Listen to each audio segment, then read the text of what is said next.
Mr. President, I have a great honor to introduce the pre-recorded statement by His Excellency Mr. Umar Sissoko Embalo, President of Republic of Guinea-Bissau, at this general debate of 75th session of the United Nations General Assembly. Son Excellence, Monsieur le Président. Excellency, President. Volkan Bozkır, His Excellency the Secretary General of the United Nations, Antonio Guterres, Excellencies, Heads of State and Government, ladies and gentlemen, on behalf of my people and my country, allow me to congratulate His Excellency Mr. Volkan Bozkır for his honourable and distinguished task as President of the 75th session of the United Nations General Assembly. Your Excellency's election to this highly representative body of the international system shows the trust that your country, Turkey, a friendly country to Guinea-Bissau, and all the member states of our organization have placed in you. We express a wish for your greatest success in this noble task.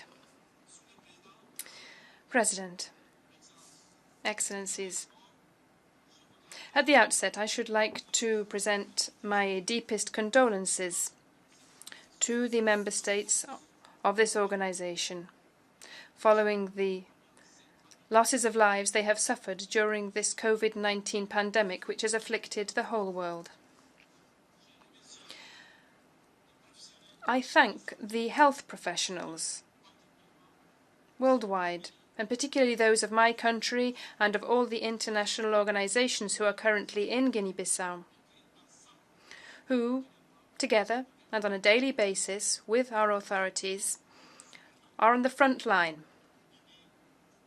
in helping to control the spread of COVID-19 and save the lives of those who are infected.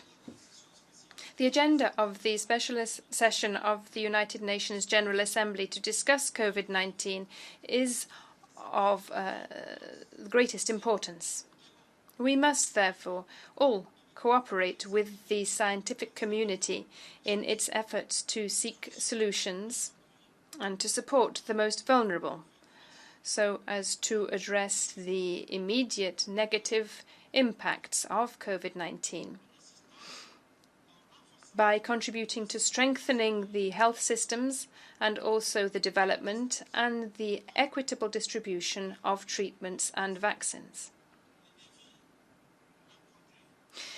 The challenges encountered on a daily basis across the world, as far or as near as those places in the world may seem in our globalized world, these challenges must serve as wake-up calls that these could become shared problems.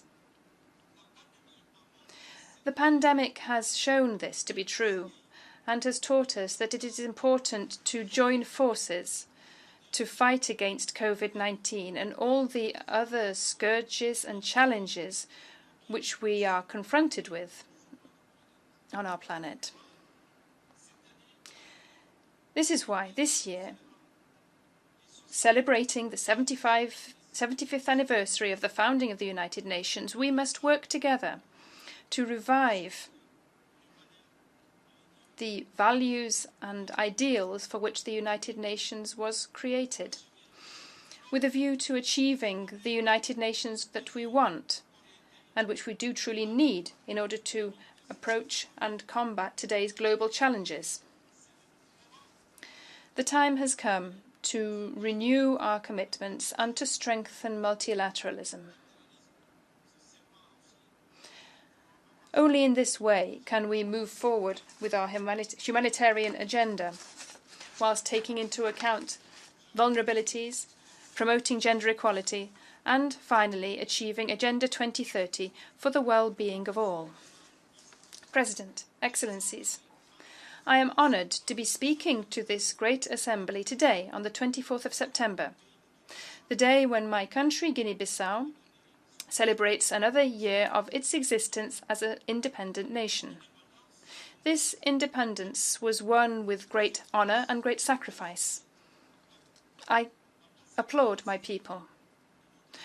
Over our 46-year history, our country has been through difficult times in seeking stability and sustainable development for the well-being of its sons and daughters.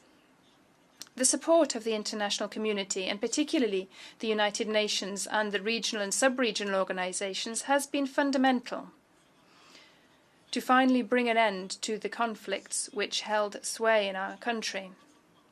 And I express my deepest gratitude to the Secretary-General of the United Nations, His Excellency Antonio Guterres, and all the friends and partners of Guinea-Bissau for their assistance provided to us throughout this period of time.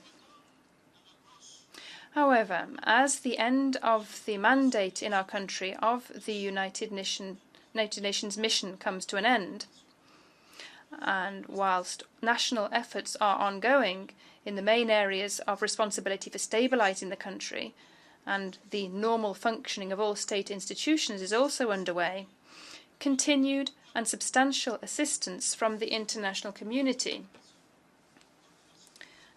through coordination with the country's authorities is indispensable, so that we can conclude the necessary reforms and continue down the path to development. Against this backdrop, I would like to seize the opportunity of this noble tribune to reaffirm to my people that under my presidency I will do my utmost to turn this sad page of crises and conflicts in our history and work hand in hand with all Guinean people to meet the challenges of rebuilding a new Guinea-Bissau, aware of our problems, but with a national collective strength, both within the countries and in the diaspora, so as to move forward and guarantee a better future for the next generations. 2020 has, without exception, been a year of challenges for the world. But these are harder still for the most fragile, such as Guinea-Bissau, which is a country facing extreme vulnerability, since it is an African country emerging from conflicts, a less developed country, and a small island developing state, with the enormous risks resulting from climate change that this involves. The COVID-19 pandemic came on top of this existing fragility, affecting the socio-economic problems of our country and the lives of our citizens even more. The volatility of the supply chain and of the price of goods has had a negative impact on international trade, and Guinea-Bissau, which depends on its agriculture and its waters, has not been spared. Cashew nuts, our main export product, have been seriously affected, and this has had a negative reflection on our economy and the well-being of our people. This negative growth is influencing the trends regarding poverty in many countries like ours, further imperiling those who already lacked social security. Climate change is so irrefutable that, whilst it is already felt in the small island developing states, including Guinea-Bissau, we have established national strategies and sectoral policies with our partners, with our international partners, to face these challenges. We also have the implementation of our climate change adaptation plans in the medium and long term. We have extended to 26% of our territory our national systems of land and marine protected areas as one of our many initiatives, such as also contributing to reducing greenhouse gases and our NDCs. President, Excellencies, gender equality is a subject of great importance for Guinea-Bissau. Women's participation is significant in all spheres of our society. Since our struggle for independence, whose anniversary we are celebrating today, women have always been side by side with men in taking the political and social decisions of our country. Guinean women are positive motors for change. They are the best mediators in conflicts, dialogue promoters and pacifists. As we renew our commitments to multilateralism, women must have a key role as one of our main driving forces.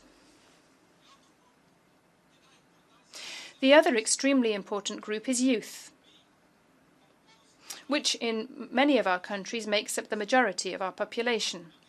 In Guinea-Bissau, we count upon the strength and importance of this part of our society, and its participation has been positive in the dialogue process to achieve peace and stability. We count upon our youth, and we urge our development partners to continue to support us with instruments such as qualified education and technologies to better train our young people, thus helping them not only to reduce unemployment rates in our country, but also to guarantee a brilliant future for the next generation. We cannot talk about multilateralism whilst allowing the continuation of the economic and financial embargo upon one of the most steadfast members of our organization, Cuba, which, despite the negative impacts of this embargo, has been a leader in all global health challenges, and particularly during this COVID-19 pandemic. Cuba remains on the front line in helping the rest of the world. We call for the swift lifting of the economic and financial embargo placed upon Cuba by the United States. The Cuban people deserve the opportunity to benefit from their own potential and to freely conclude economic relations with other states and peoples. Regarding Palestine, we hope that the main protagonists in the Israel-Palestine peace process will remain committed to diplomatic negotiations, seeking lasting peace and establishing peaceful coexistence between two states living in harmony, side by side, with mutual respect. President, brothers, before concluding, I should like to reaffirm my country's commitment to work for the United Nations we want and need. And we count upon the strong commitment of our development partners in renewing multilateral commitments, which are directed towards building a world which is more just and more fraternal, and guarantees human security for the well-being and progress of all peoples and cultures and all countries. It would be remiss of me to conclude my statement without expressing thanks to and aligning myself with the statements of the big families, the G77 in China, the SIDS and the LDCs, which my country belongs to.